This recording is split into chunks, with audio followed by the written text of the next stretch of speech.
जुलाई के पहले हफ्ते में प्रधानमंत्री नरेंद्र मोदी अपने संसदीय क्षेत्र वाराणसी का दौरा भी कर सकते हैं, जिसकी तैयारियों को लेकर आज से मुख्यमंत्री योगी आदित्यनाथ 2 दिन के दौरे पर वाराणसी पहुंचे, जहां वो प्रधानमंत्री के संभावित दौरे में होने वाले कार्यक्रमों की तैयारियों का जायजा लेंगे। और वाराणसी में चल रहे विकास कार्यों की समीक्षा सीएम कर रहे हैं। अपने इस 2 दिवसीय दौरे में मुख्यमंत्री योगी आदित्यनाथ वाराणसी में पूरी की जा चुकी परियोजनाओं का मुआयना भी करेंगे। और इसके अलावा मुख्यमंत्री योगी आदित्यनाथ वाराणसी में काशी विश्वनाथ मंदिर और बाबा काल भैरव के भी दर्शन पूजन करते हुए नजर आएंगे।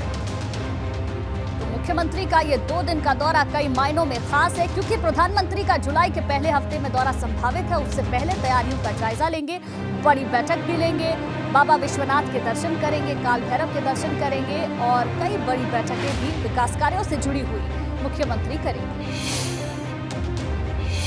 आज यूपी के लोगों को बड़ी सौगात मिली। सीएम योगी ने आज यूपी के करीब 11 लाख लोगों को घरौनी का प्रमाण पत्र दिया है। लखनऊ लोक भवन में आयोजित कार्यक्रम में सीएम योगी ने उन्हें प्रमाण पत्र दिया। प्रमाण पत्र देने के बाद सीएम योगी ने कहा कि यूपी में अब लोगों को घरों का मालिकाना हक मिल रहा है, गांव में भूमाफिया के कब्जे का अंत हो रहा है। 2020 में पीएम आवास योजना की शुरुआत हुई थी। 68,641 गाँव में ड्रोन सर्वे का काम पूरा हो चुका है। आपको बता दें, ग्रामीणों को घरौनी प्रमाण पत्र मिलने से काफी राहत मिलेगी। उनके लिए बैंकों से लोन लेना काफी आसान हो जाएगा। अन्य जरूरी सेवाओं को हासिल करने में भी घरौनी के दस्तावेज उनके काम आ सकेंगे।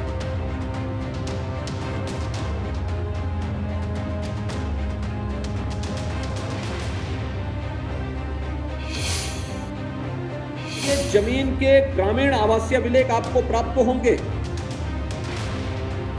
किसी व्यक्ति को कोई व्यवसाय करना हो तो उस अभिलेख के माध्यम से आप जाकर के बैंक से लोन लेने की क्षमता अपने अंदर प्राप्त कर पाएंगे और फिर उसके माध्यम से पैसा लेकर के अपने व्यवसाय को आगे बढ़ाने की भी स्थिति आपके पास होगी। अब तक आप चाहते हुए भी नहीं कर सकते, लेकिन जब यह अभिलेख आपको प्राप्त होगा तो आप इस कार्यक्रम को इसके माध्यम से कर सकते हैं। मुझे बताते हुए प्रसन्नता है कि उत्तर प्रदेश में अब तक 34 लाख से अधिक परिवारों को घरौनी वितरण का कार्यक्रम सफलतापूर्वक आज संपन्न होने जा रहा है। यह भारत के लोकतांत्रिक इतिहास की एक महत्वपूर्ण घटना है।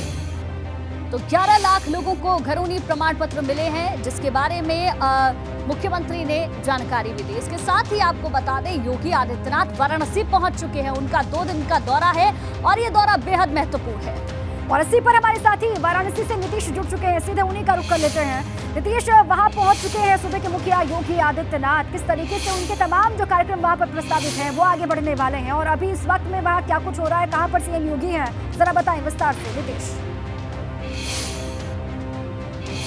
अपडेट में बता दूं, इस वक्त मैं सर्किट हाउस के बाहर मौजूद हूं और यूपी के सीएम इस सर्किट हाउस के भीतर अधिकारियों की समीक्षा बैठक ले रहे हैं। बेहद महत्वपूर्ण दौरे की महत्वपूर्ण यहाँ पर बैठक चल रही है और इस बैठक में वाराणसी जिले के अधिकारी और इसके साथ ही जनप्रतिनिधि भी मौजूद हैं। सीएम के वाराणसी दौरे का अगर अपडेट बता दूं तो इसके साथ ही अब सीएम यहाँ से जब निकलेंगे तो अर्दली बाजार के चाइल्ड केयर सेंटर का निरीक्षण करेंगे। इसके बाद बाबा काल भैरव का दर्शन करेंगे, बाबा विश्वनाथ के दरबार में जाएंगे और इसके साथ फिर वापस यहाँ पर चले आएंगे। लेकिन इसी बीच एक सूचना और है कि सीएम नमो घाट पर भी जा सकते हैं, नमो घाट के विकास कार्यों को भी देख सकते हैं। आपको बताएं कि जुलाई माह के प्रथम सप्ताह में संभावना है कि काशी के सांसद और देश के प्रधानमंत्री काशी आए और इसी दौरे के मद्देनज़र सीएम किस तरह की तैयारियां हैं, तैयारियों में कोई कमी तो नहीं, तैयारियां पूरी तरह से पुख्ता हों, इन सारे विषयों को यहां पर अधिकारियों और जनप्रतिनिधियों से जान रहे हैं। तो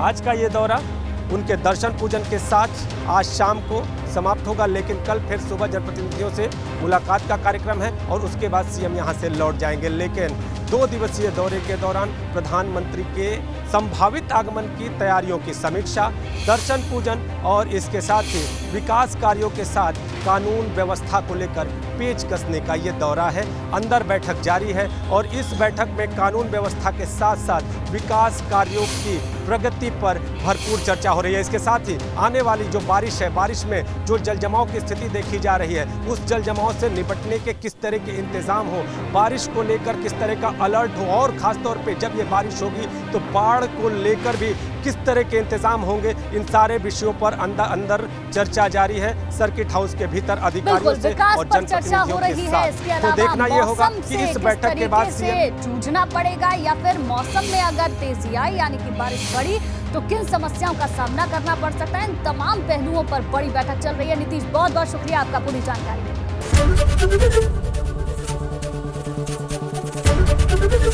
लिए। एबीपी गंगा, खबर आपकी, जुबान आपकी।